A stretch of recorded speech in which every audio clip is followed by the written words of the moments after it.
위험은 회피하는 게 아니라 관리하는 것이다. 이 책의 저자인 로버트 기요사키는 가난한 아빠는 늘 우리 집이 가장 큰 자산이다 라고 했고, 부자 아빠는 집은 자산이 아니라 부채다 라고 말했다. 사실 이 말은 저한테 너무 충격적이었어요. 저는 늘 집이 자산이라고 생각을 했거든요. 로버트 기요사키는 이 페이크라는 책에서 부동산을 가짜 자산이라고 평가를 합니다. 그가 이렇게 말한 이유는 대출 혹은 부과되는 세금과 같은 이유를 들어요. 그래서 누군가는 부동산을 투자로 쓰면 증여세, 상속세, 양도세 때문에 부동산이 10억이라면 실제 그 가치는 5억 정도라고 얘기하기도 합니다. 그럼 로버트 기요사키가 말하는 진짜 자산은 무엇일까요? 놀랍게도 기요사키는 비트코인이나 금과 같은 이야기를 합니다. 즉 정부나 금융기관의 영향으로부터 자유로운 자산들을 진짜 자산으로 분류를 했습니다. 근데 저는 여기서 비트코인이 굉장히 놀라웠거든요. 그래서 이 말이 정말 맞는 말인지 궁금했어요. 사실 우리가 미래에 이 기요사키의 말이 맞는지는 알 수 없잖아요. 다만 과거를 기준으로 우리는 생각해 볼 뿐이죠. 그래서 과거 서울 아파트 가격을 토대로, 미국은 그럴지 모르겠지만 서울 아파트는 다르다 이렇게 생각할 수도 있잖아요. 그래서 부동산과 비트코인을 이 코드랑 엑셀을 통해서 제가 명확하게 비교를 해드릴 거예요. 영상 뒷부분에 가시면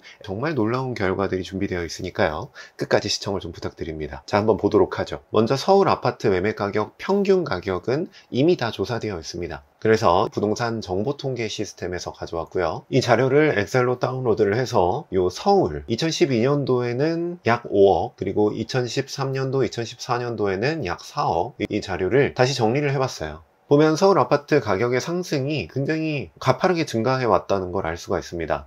2008년도, 9년도, 10년도, 11년도는 그렇게 크게 올라오지 않았어요. 근데 2017년도 이쯤 이후부터, 이 전까지는 이제 4억, 5억이 왔다 갔다 했거든요. 근데 이 이후에 6억이 넘어간 이후부터는 6억이 7억이 되는 데까지 걸린 시간이 굉장히 짧아져요.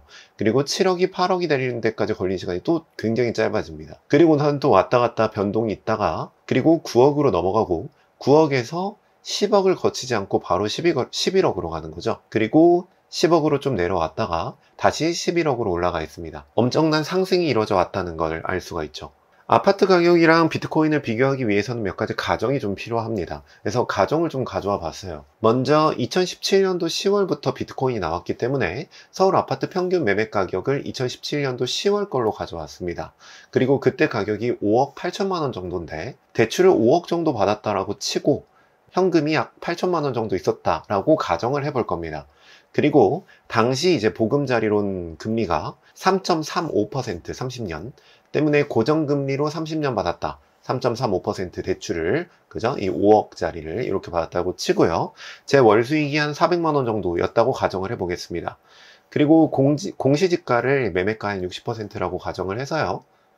매매 가격의 60% 공시지가, 그럼 과세표준도 이제 60%, 거기서 이제 재산세가 나오고요. 그리고 지방교육세 이런저런 거를 다 포함해서 총 세금을 계산을 하는 겁니다. 그래서 세금을 이제 7월에 내고 9월에 한번 내니까 두 번 재산세라고 하죠. 납부했다라고 가정을 할게요. 뭐 세금의 디테일까지 너무 많이 보면은 한도 끝도 없어지니까 대략적으로만 살펴봤다라는 걸 좀 이해 부탁드립니다. 자, 이렇게 2017년도에 빌린 돈, 내 돈, 이자, 원금을 갖는데 드는 돈, 이런 것들 다 GPT한테 때려놓고요. 그리고 GPT한테 코드 만들어줘 라고 하면 코드 쭉 만들어줍니다. 그리고 나서 런을 누르면 이렇게 완성된 결과물을 주는데요. 완성된 결과물 한번 보도록 할게요. 자, 왼쪽부터 날짜, 그리고 매매 가격, 아파트 매매 가격이죠. 평균 매매 가격입니다. 그리고 5억을 대출받았고 이제 갚기 시작하는 거기 때문에 자녀 대출 원금, 그리고 400만 원을 수입으로 가져갔었을 때 월에 갚는 거 다 갚고 남는 현금, 그리고 그렇게 했었을 때 나의 순자산, 시작할 때는 이제 8천만 원 정도 가지고 시작했으니까 이제 8천만 원이 나와 있는 거죠.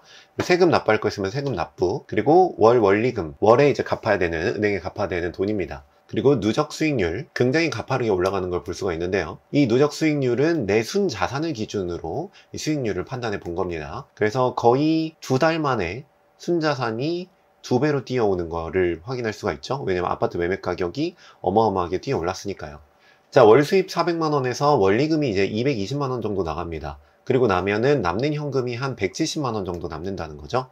자, 이렇게 2017년도, 2018년도를 계속 아파트에 빚을 갚아가면서 지냈다고 생각을 해봅시다. 그러면 아파트 가격이 점점 상승을 하면서 내순 자산도 점점 상승을 합니다. 물론 400만원 벌어들인 수익도 여기 현금에 포함되어 있어서 순자산이 그만큼 더 올라가요. 하지만 아파트 가격 상승량에 비하면 현금 올라가는 양은 그렇게 크진 않네요. 이 현금은 그냥 진짜 제가 현금을 보유하고 있었다라고 상상을 할게요. 왜냐면 대세에 큰 영향을 미치지 않으니까. 자, 그렇게 하면 최종 재순 자산은 2025년 9억이 되어 있습니다.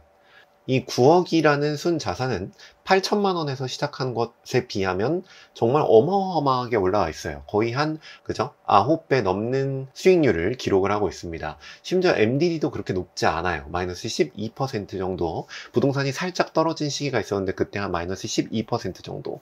물론 계속 돈 갚는데 바쁘니까 이런 생각할 시간은 없었겠죠. 엄청난 우상향의 결과라고 볼 수가 있습니다. 자, 그러면 이 돈, 이 방식을 그대로 비트코인에 투자했다면 어떻게 됐을지 한번 살펴볼게요. 이게 비트코인 투자 결과입니다. 보면 마찬가지로 2017년도 10월부터 비트코인에 투자를 했다고 가정을 하고요. 제가 가지고 있었던 현금을 다 몰빵을 했고, 그리고 나서 밑으로 내려가 보면 매월 400만 원씩 계속 집어넣었다라는 걸 알 수가 있습니다. 그렇게 비트코인의 평단가가 쭉 변화를 할 건데요. 수익률 보면은 아까는 월 단위였고 이거는 일 단위입니다. 일 단위의 변화까지 쭉 디테일하게 살펴본 거예요. 왜냐면 비트코인은 오르락 내리락이 좀 심하니까. 그래서 살펴보면 맨 아래만 보면 되겠죠? 포트폴리오 가치가 어떻게 되냐. 정말 놀랍게도 2025년의 포트폴리오 가치는 57억이 되어 있습니다. 부동산이랑 비교를 해보면 비트코인 같은 경우에는 57억 3천만 원 정도, 부동산 같은 경우에는 9억 정도가 되어 있네요. 약 6배 정도 차이가 나는 걸 볼 수가 있습니다. 여기까지 영상 여러분들께 도움이 되셨다면 구독과 좋아요를 좀 부탁드릴게요. 그래야 여러분들이 다음 제 영상도 보실 수가 있을 겁니다. 자, 물론 옆에 있는 MDD도 같이 한번 살펴봐야 됩니다. 비트코인 같은 경우에는 마이너스 83% 막 올랐었는데 예를 들면 뭐 10억이 되었어요. 근데 갑자기 그게 1억 몇천까지 떨어지는 그런 순간이 도달한다는 거죠. 반면에 부동산 같은 경우에는 그런 순간 없습니다. 마이너스 12%까지 떨어지는 경우는 있었어요. 하지만 이 정도는 우리가 버틸 수 있는 MDD라고 볼 수 있겠죠. 그리고 비트코인 같은 경우는 2017년도까지 세금이 없습니다. 그래서 세금 부분을 다 제외하고 계산을 한 거고요.